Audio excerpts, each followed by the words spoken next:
राधे राधे। स्वागत है आपका मेरे चैनल श्री प्रभुवाणी में।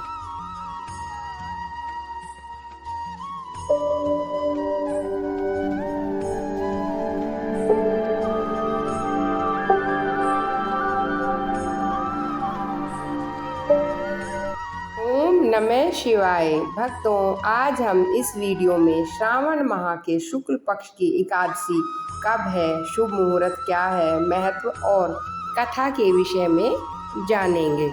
हिंदू धर्म में एकादशी का बहुत अधिक महत्व होता है। हर माह में 2 एकादशियां पड़ती हैं, एक कृष्ण पक्ष और दूसरी शुक्ल पक्ष में। साल में कुल 24 एकादशी होती हैं। एकादशी का पावन दिन भगवान विष्णु को समर्पित है। इस दिन विधि विधान से भगवान विष्णु की पूजा अर्चना करें। भगवान विष्णु की कृपा से व्यक्ति की सभी मनोकामनाएं पूर्ण हो जाती हैं। सावन मास के शुक्ल पक्ष में पड़ने वाली एकादशी को पुत्रदा एकादशी के नाम से जाना जाता है। इसे पवित्रा एकादशी भी कहते हैं। एकादशी तिथि प्रारंभ होगी 7 अगस्त 2022 11:50 से। एकादशी तिथि समाप्त होगी 8 अगस्त 2022 9 बजे और पारण का समय रहेगा 9 अगस्त 5:47 से 8:27 तक। पारण तिथि के दिन द्वादशी समाप्त होने का समय 5:45 रहेगा। इस दिन सुबह जल्दी उठकर स्नान आदि से निवृत्त हो जाएं। घर के मंदिर में दीप प्रज्वलित करें।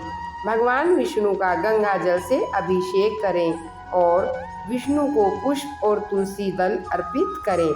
अगर संभव हो तो इस दिन व्रत रखें, भगवान की आरती करें। आइए सुनते हैं पुत्रदा एकादशी की कथा। युधिष्ठिर ने पूछा, मधुसूदन, श्रावण के शुक्ल पक्ष में किस नाम की एकादशी होती है? कृपया मेरे सामने उसका वर्णन कीजिए। भगवान श्री कृष्ण बोले, राजन, प्राचीन काल की बात है। द्वापर युग के प्रारंभ का समय था और महिष्मतिपुर में राजा महिजीत अपने राज्य का पालन करते थे, किंतु उन्हें कोई पुत्र नहीं था, इसलिए वह राज्य उन्हें सुखदायक प्रतीत नहीं होता था। अपनी अवस्था अधिक देख राजा को बड़ी चिंता हुई। उन्होंने प्रजा वर्ग में बैठकर इससे कहा, प्रजनों, इन जन्म में मुझे कोई पातक नहीं हुआ। मैंने अपने खजाने में अन्याय से कमाया हुआ धन नहीं जमा किया। ब्राह्मणों और देवताओं का धन भी मैंने नहीं लिया। पुत्रव्रत प्रजा का पालन किया, धर्म से पृथ्वी पर अधिकार जमाया। दुष्टों को चाहे वे बंधु और पुत्र के समान क्यों न हो दंड दिया। शिष्ट पुरुषों का सदा सम्मान किया और किसी को द्वेष का पात्र नहीं समझा। फिर क्या कारण है मेरे घर में आज तक पुत्र उत्पन्न नहीं हुआ? आप लोग इसका विचार करें। राजा के वचन सुनकर प्रजा और पुरोहितों के साथ ब्राह्मणों ने उनके हित का विचार करके गहन वन में प्रवेश किया। राजा का कल्याण चाहने वाले वे सभी लोग इधर उधर घूमकर ऋषि सेवित आश्रम की ओर गए। इतने में उन्हें मुनि श्रेष्ठ लोमशमी के दर्शन हुए। लोमशमी धर्म के संपूर्ण शास्त्रों के विशिष्ट विद्वान, दीर्घायु और महात्मा हैं। उनका शरीर लोम से भरा हुआ है। वे ब्रह्मा जी के समान तेजस्वी हैं।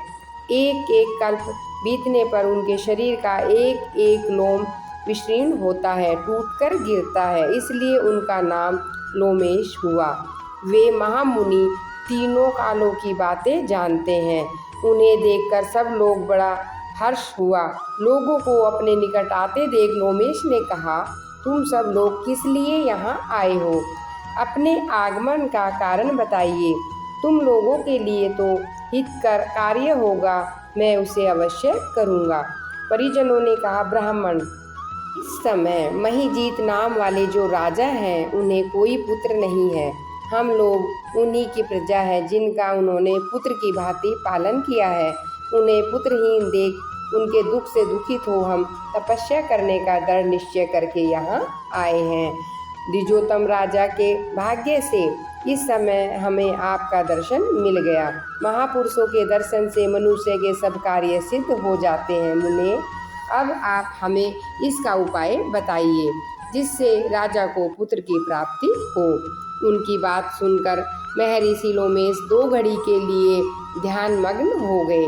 उसके बाद राजा के प्राचीन जन्म का वृतांत जानकर उन्होंने कहा, प्रजावर्त सुनो।